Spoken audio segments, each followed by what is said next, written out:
नमस्कार, मी तुमची लाडकी अन्वी. आज मी बनवला आहे व्हेज. यासाठी मी मैद्याचं पीठ मळून घेतलेलं आहे. टोमॅटो मिरची पासून ही चटणी बनवली आहे. आता तव्यात तेल तापत ठेवलेलं आहे. आता मी घालते बारीक चिरलेला लसूण आणि कांदा.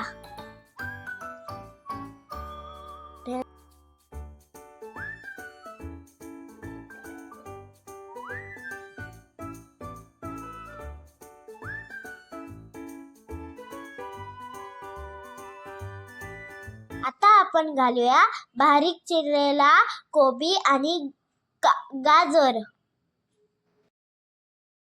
आता आपण ह्याला मऊ शिजेपर्यंत शिजूया. आता आपण घालूया चवीपुरतं मीठ आणि मिरपूड. या पद्धतीने आपण मैद्याच्या छोट्या पुड्या लाटूया. आता ह्याच्या स्टफिंग करूया.